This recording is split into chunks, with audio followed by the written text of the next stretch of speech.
नमस्कार साथियों, आज हम हैं शाहपुरा डाइट में और यहाँ पर आज एक कमरे में जब मैं घुसा तो यहाँ पर मुझे कुछ ऐसे चित्र मिले और साथ ही चित्र बनाने का सामान भी। सोचा ये ऐसी व्यवस्था के बीच में ये कौन शख्स हैं जो ऐसे रचनात्मक चित्र बनाने की ओर बढ़ रहे हैं। अक्सर देखने में आया है कि जितने भी लोग होते हैं या कार्मिक होते हैं वो अपनी कलाएं जो है अधिकतर लोग जो पेशे के अंदर आने के बाद छोड़ देते हैं, पर बहुत कम ऐसे रचनाकार मिलते हैं जो अपनी भारी व्यस्तता के बावजूद भी अपनी जो सृजन की जो रचना गतिशीलता है या गति है उसको बरकरार रखते हैं। कैसे व्यक्ति धीरे धीरे अपनी कला और अपनी अभिव्यक्ति को एक नया रूप देने की ओर बढ़ता है, वह इस यात्रा से हम समझ सकते हैं। जो अभी मैंने आपको पिक्चर का जो क्रमबद्ध तरीके से बताया है, यह भी एक विकास यात्रा है और यह विकास यात्रा हमारे भीलवाड़ा के ही एक प्रसिद्ध चित्रकार श्रीमान अनिल जी मोहनपुरिया की विकास यात्रा है, जो एक शिक्षक होने के साथ साथ एक मशहूर चित्रकार भी हैं। मैं इनके बारे में अपनी ज़बान से ज़्यादा कहने की बजाय उनसे ही कुछ जानकारियाँ लेना चाहूँगा और उनकी रचनाओं के बारे में पूछना चाहूँगा। आप अभी शाहपुरा डाइट में WE प्रकोष्ठ में कार्यरत हैं और संभाल रहे हैं इसी को, और अभी भी देखिए जब इनको मैं बात करने की ओर बढ़ रहा हूँ और अपनी रचना के भीतर लगे हुए, देखिए किसी बाबोसा का फोटो स्केच बना रहे हैं ये, और इनके हाथों की रफ्तार देखिए और इनके काम के भीतर इनकी तल्लीनता देखिए। खैर, इनकी कला को सलाम। हम रूबरू होते हैं श्रीमान अनिल कुमार जी सर से। हाँ सर, नमस्कार।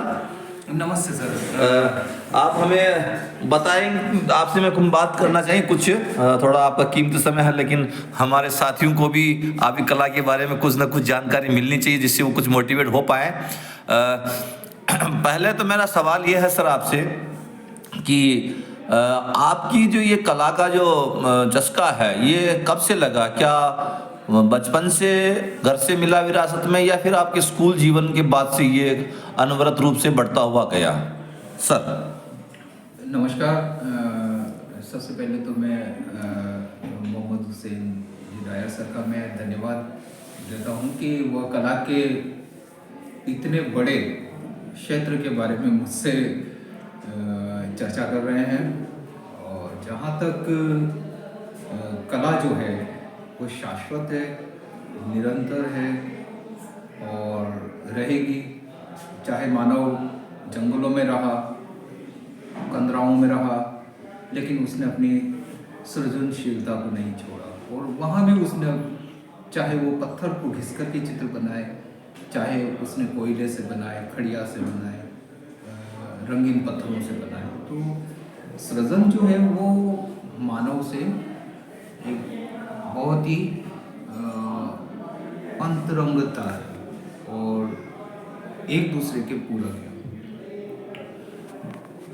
डायर सर, जहाँ तक आपने एक बात कही कि मुझे ये जो हॉबी, आपके शब्दों में ये हॉबी है, खैर मेरा तो पूरा जीवन ही यही है।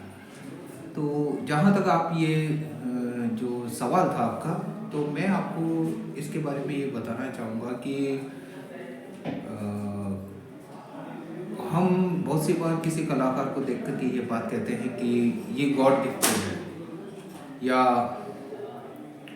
बॉर्न आर्टिस्ट कहते हैं। तो ये बिल्कुल सत्य है, क्योंकि कला जो है वह प्रयास होती है, प्रयास से उसे किसी हद तक सीखा जा सकता है। लेकिन मैं जहाँ तक सोचता हूँ, यह अगर इनिशियल स्टेज पर देखें, हम शुरुआती दौर में देखें, तो एक बालक में यह प्रयास होती है। उसके बाद वो प्रयास करके उसको धीरे धीरे अपनी मौलिकता की तरफ बढ़ता है। जहाँ तक मुझे बचपन से चित्र बनाने में बड़ा और कोशिश रहती थी, चित्र बनाता था। और अपने चित्रों को अपने से बड़े लोगों को दिखाता था और उनसे जानकारियाँ इकट्ठी करता था।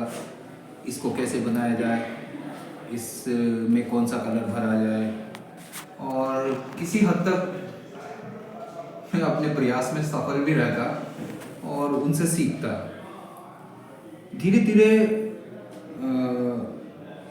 जब मेरा इसमें इन्वॉल्वमेंट बढ़ता गया तो उसके बाद में मैंने स्कूल में 11th क्लास में चित्रकला विषय लिया और मेरे जो पहले गुरु रहे, कला शिक्षक रहे, वो थे स्वर्गीय श्री रमेश जी गर्ग सर। रमेश जी गर्ग सर एक महान कलाकार रहे हैं और उनकी जो कलाकृतियाँ हैं वह मुझे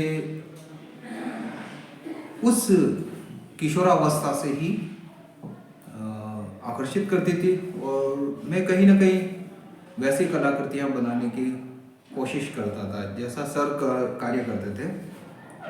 और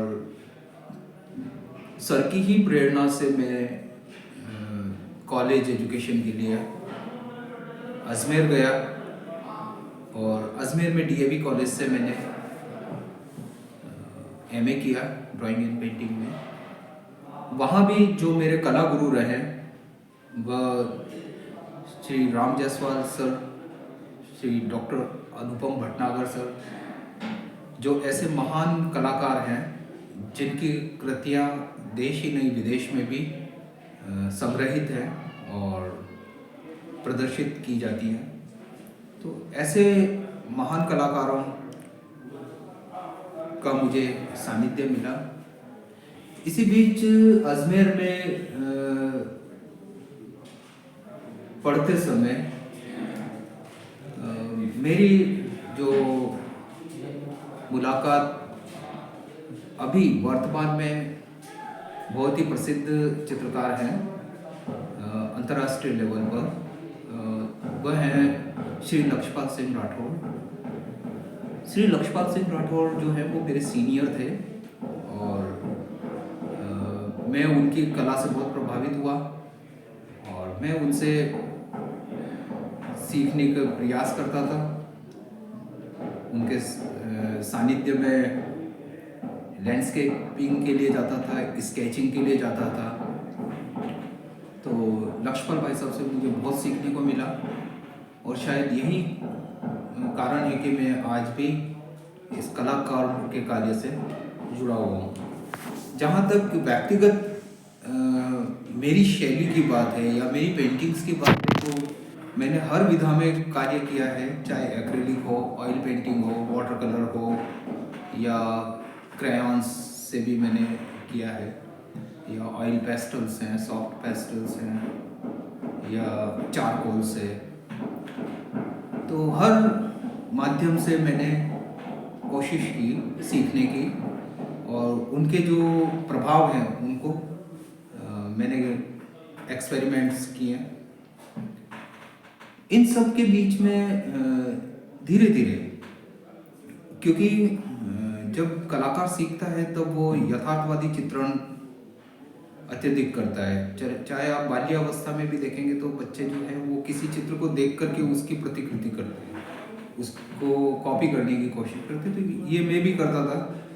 धीरे धीरे मौलिकता की तरफ मैं बढ़ता गया और आज मेरी अपनी जो पेंटिंग्स हैं वो विभिन्न टोन एंड टेक्सचर में मैं कार्य करता हूँ और मेरी जो कृतियाँ हैं वो राज्य स्तर पर, राष्ट्रीय स्तर की प्रदर्शनियों के लिए चयनित हुई हैं और मेरी कृतियाँ देश में और विदेश में भी संग्रहित हैं, प्राइवेट कलेक्शन में भी हैं या गवर्नमेंट बिल्डिंग्स में भी हैं। तो ये सब मेरे कला गुरुओं का आशीर्वाद है कि आज मैं इस स्तर पर कार्य कर रहा हूँ कि लोग मुझे एक चित्रकार के रूप में देख रहे हैं। जहाँ तक मेरी कृतियों की बात है तो मैं कला तत्वों को लेकर के और एक्सपेरिमेंट्स करता हूँ। और कला तत्वों में भी मैं दो जो तत्व है वो मुझे बहुत आकर्षित करते हैं, टोन एंड टेक्सचर।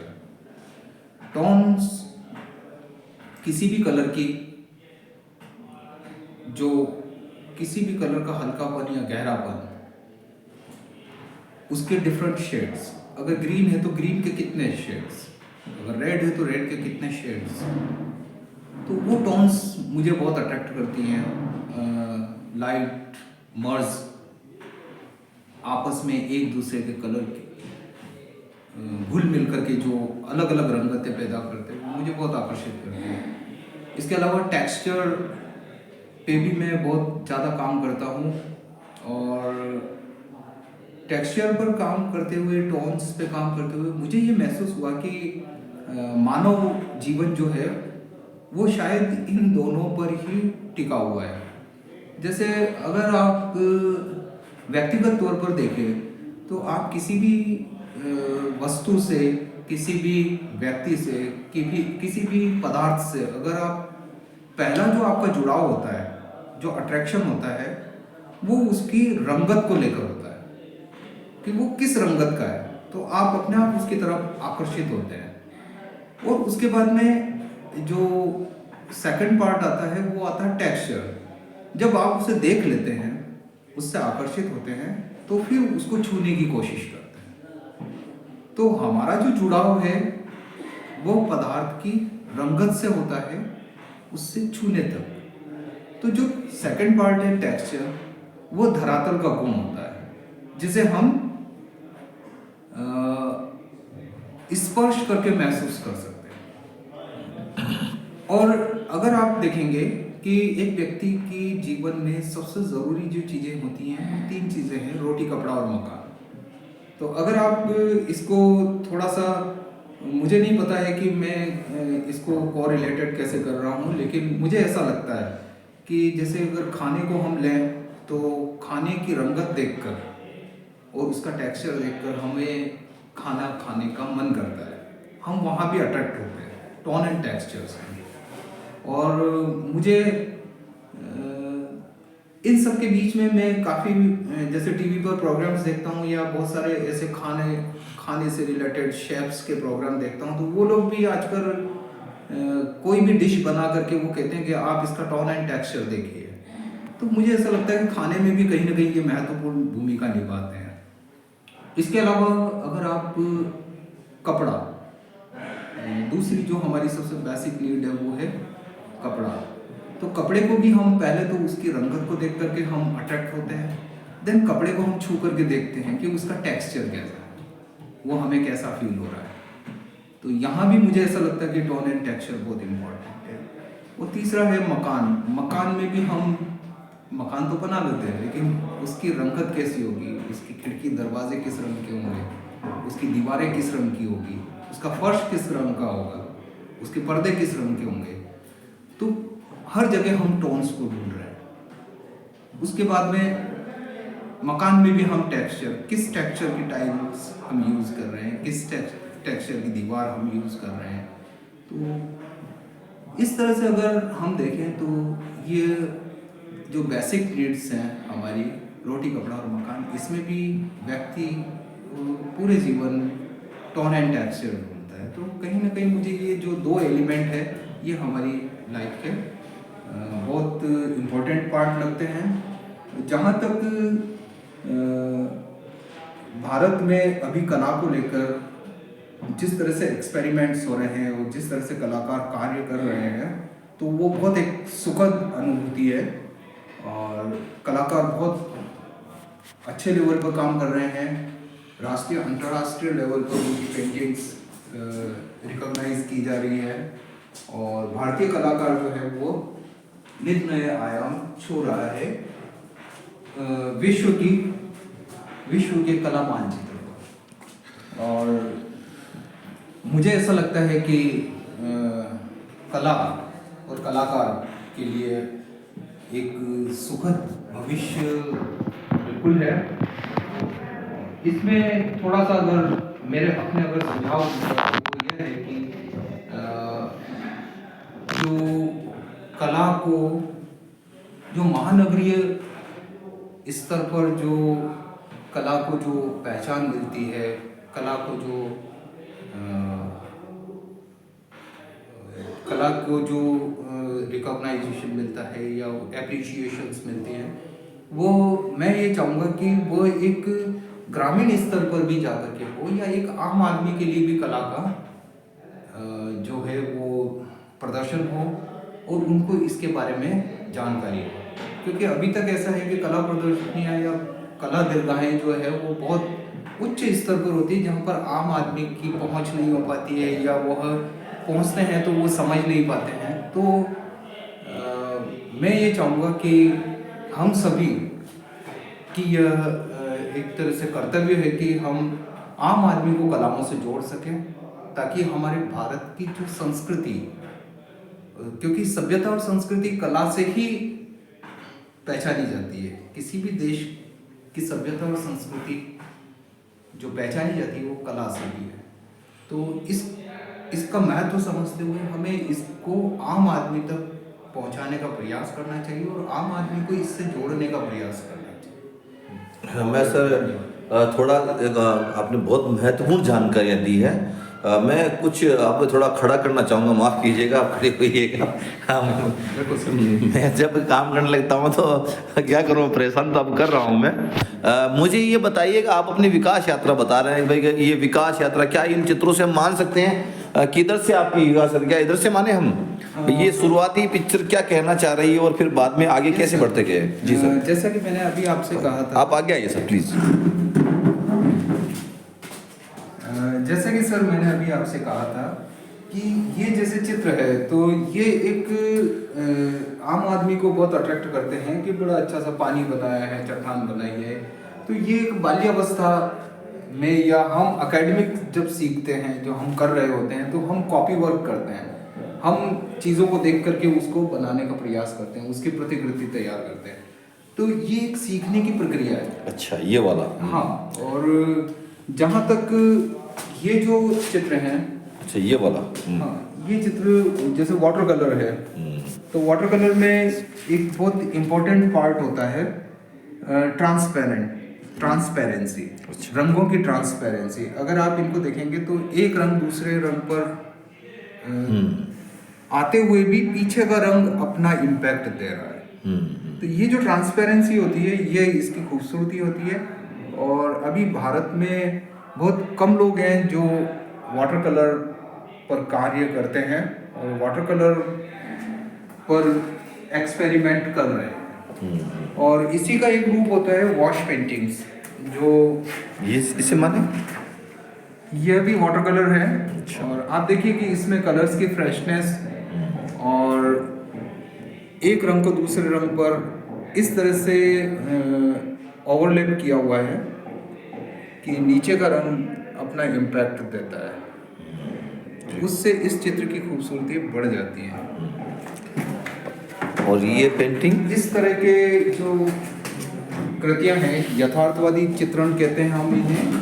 और इन यथार्थवादी चित्रों में हम चीज़ों को वैसा बनाते हैं जैसा वो दिखती हैं, हूबहू वैसा ही बनाने का प्रयास करते हैं।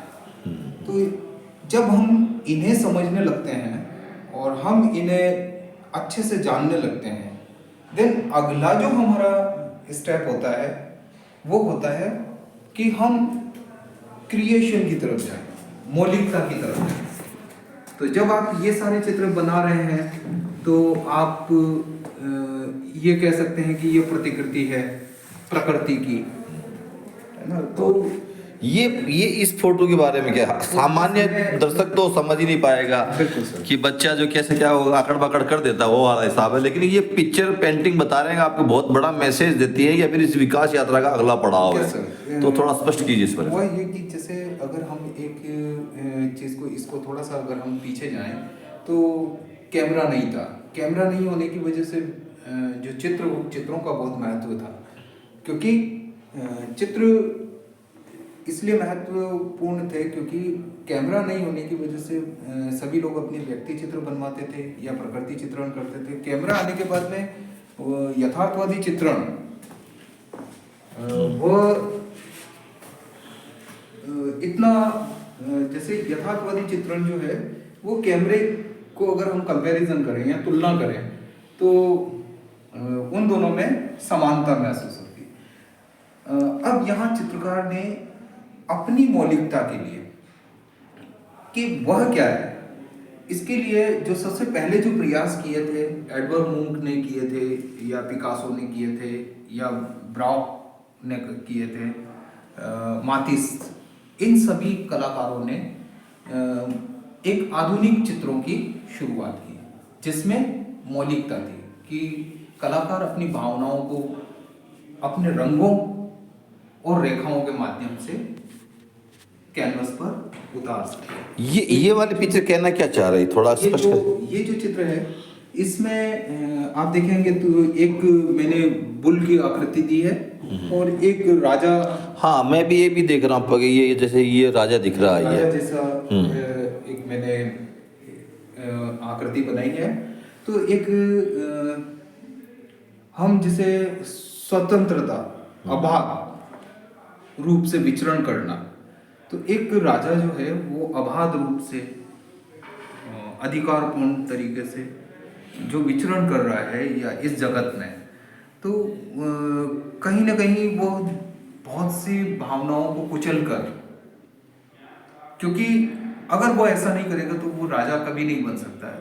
तो राजा बनने के लिए उसे बहुत सारे लोगों को उनका दमन करना पड़ेगा, उनकी भावनाओं को दमन करना पड़ेगा, उनका दमन करना पड़ेगा, तो तभी जाकर के वो उस उच्च सिंहासन पर पहुंच पाता है।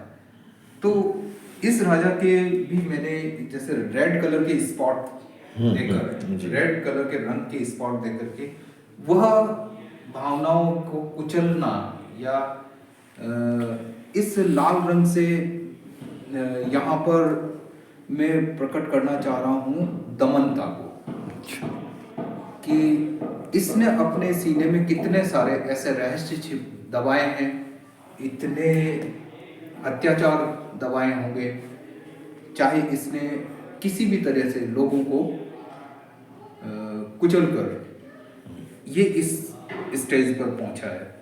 तो यह वही जानता है और वो कहीं ना कहीं उस चीज को महसूस भी करता है। मतलब एक तो जो हम आम दर्शक की नज़र में हम पकड़ नहीं पाते हैं, हालांकि होता तो ये है कि जो पाठक या तो जो दर्शक होता है अपने हिसाब से इंटरप्रेट करे। आप ये देखिए, पर हाँ जी, आप देखिए कि मैंने ये जो बैल की जो आकृति है इसमें भी मैंने रेड कलर के ये निशान सा है, ये बैल यहाँ तक दिख रहा है, ये भी जख्मी है।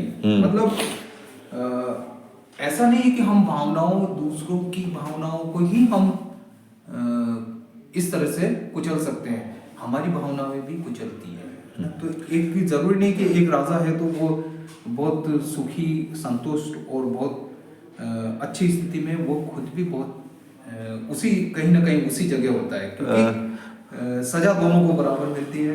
मैं आपकी इस कला को मैं अब साहित्य की पंक्ति से कहना चाहूँगा, बयान करना चाहूँगा। जयशंकर प्रसाद ने कहा था एक जगह, अधिकार सुख कितना मादक और सारहीन होता है। तो शायद यही बात आपकी पेंटिंग कहना चाह रही है कि राजा बनना और उसको जीना कितना चुनौतीपूर्ण होता है। तो ये बहुत महत्वपूर्ण बात कही। पूरे एक नाटक या पूरा एक राजा की जो जीवन यात्रा है उसको आपने यहाँ प्रदर्शित करने का प्रयास किया है। यहाँ मैं सिर्फ राजा की बात नहीं कर रहा हूँ, मैं एक व्यक्ति भी अपने आप में एक राजा है। हाँ, यस यस जी, व्यक्ति भी अपने आप में राजा है। वह भी अपने घर में, अपने परिवार में, अपने वर्किंग प्लेस पर वही भूमिका निभाता है जो एक राजा किसी राष्ट्र या राज्य के साथ में निभाता है। तो यहाँ राजा से शब्द मतलब वो राजा नहीं, ये राजा हर एक व्यक्ति हो, हर एक व्यक्ति उसके साथ जुड़ा हुआ। मैं यहाँ देख पा रहा हूँ कि आपने कुछ मिट्टी से भी ये कुछ रख रखे हैं, तो क्या ये कैसे बनाया, कैसे क्या किया? और ये कुछ वेस्ट मटेरियल से क्रिएट किए हुए हैं और ये हमारे यहाँ पर क्योंकि WA प्रभाग जो है वो कला और संस्कृति को बढ़ावा देने के लिए होता है डाइट में। ये काफ़ी डिफरेंट जो कला के जो है ललित कलाएं उन पर ये कार्य करता है। तो यहाँ पर टीचर्स ट्रेनिंग लेने के लिए आते हैं। उन टीचर्स को बच्चों को बताने के लिए वेस्ट मटेरियल से वो किस तरह से कृतियाँ तैयार कर सकते हैं और किस तरह से वो बच्चों को छोटी छोटी चीज़ों से, जैसे कि ये सूखी हुई लकड़ियाँ हैं और इस पर एक चिड़िया बनाई गई है, या ये कुछ मूर्तियाँ बनाई हैं, या ये बाहर से ग्रास ला करके उसको रंग करके और उसको गमले में लगा दिया गया। तो ये बच्चों के लिए शायद कम पैसों में तैयार करने वाली कृतियाँ हैं जो स्कूल को या उनके कमरे को सजा सकते हैं वो, या उनमें वो कलात्मक पक्ष बच्चों के अंदर एक स्ट्रॉन्ग रूप से आए।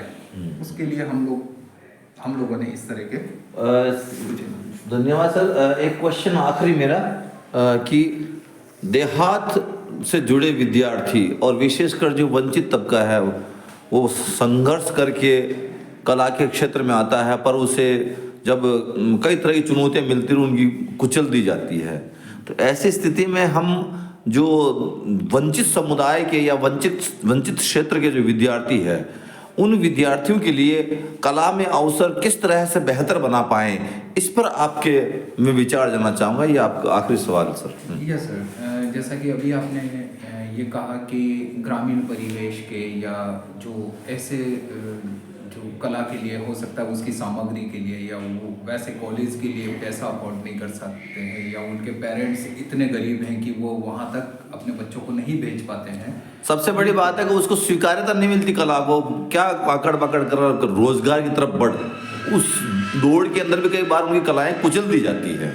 हाँ, आपने सही कहा। मैंने ऐसे कई विद्यार्थी ऐसे देखे हैं, क्योंकि मुझे भी अब क्योंकि 25-30 साल हो गए बच्चों को पढ़ाते हुए, तो मेरा अनुभव ये है कि जैसे बायोलॉजी लेने वाला हर छात्र डॉक्टर नहीं बन सकता है, या मैथ्स लेने वाला हर छात्र इंजीनियर नहीं बन सकता, वैसे ही चित्रकला सिर्फ विषय पढ़ने से कोई चित्रकार नहीं हो जाता है। अगर बच्चा ये ठान ले कि मुझे चित्रकार बनना है, मुझे चित्र बनाने हैं, या मुझे कला क्षेत्र में ही जाना है, तो इस दुनिया की कोई ताकत उसे रोक नहीं सकती, उसकी प्रतिभा को भी और उसे भी। अगर वो गांव में भी होगा और अगर उसमें प्रतिभा है तो वह भी कहीं ना कहीं रिकॉग्नाइज होगी और वो आगे बढ़ने के लिए उसके लिए अवसर होते हैं। लेकिन फिर भी मैं ये कहूँगा कि ऐसा हो सकता है कि कुछ बच्चे ऐसे हों कि वो ऐसा कर पाने में असमर्थ हो, तो आपकी और हमारी ड्यूटी ये बनती है कि हम ऐसे बच्चों की मदद करें और उन्हें आगे बढ़ने के लिए प्रेरित करें, और जहाँ तक हो सके आर्थिक, सामाजिक या किसी प्रकार की अगर उसको सहायता की ज़रूरत तो हम लोग उसको थोड़ा सा सहायता दें और उसको आगे तक पहुंचाएं, या उसको एक सही व्यक्ति से मिलवाएं ताकि वो उसे आगे बढ़ाने का प्रयास करें।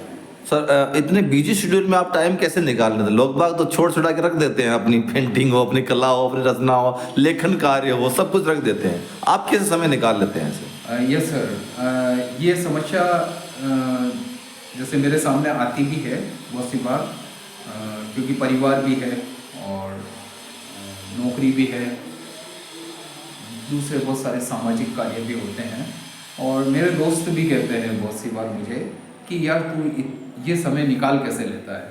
तो मैं इसके लिए एक ही शब्द कहूँगा सर कि मैं समय चुराता हूँ कला के लिए। जैसे ही मुझे समय मिलता है मैं उसमें से कला के लिए समय चुराने की कोशिश करता हूँ, और वह चुराने का समय सुबह 3 बजे भी हो सकता है, सुबह 5 बजे भी हो सकता है, रात को 12 बजे भी हो सकता है, या दिन का कोई समय भी हो सकता है। तो अगर मेरे मन में है कि मुझे एक चित्र बनाना है तो मैं पूरी रात भी जाग करके अपना चित्र बनाने की कोशिश करता हूँ। तो इसी तरह से प्रयास करता हूँ।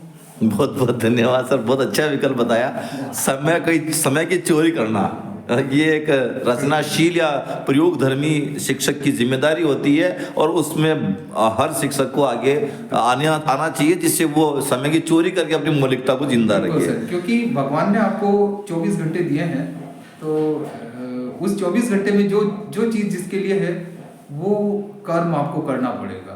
अब उसमें से आप कितना समय किन चीज़ों के लिए कैसे चुराते हैं ये आपके ऊपर डिपेंड है। ठीक है, धन्यवाद सर, धन्यवाद सर, बहुत बहुत आपका। आपसे डायर सर, आपसे आज इतनी अच्छी रोचक बातचीत हुई है कला के बारे में। आपका बहुत बहुत धन्यवाद। Thank you. धन्यवाद सर।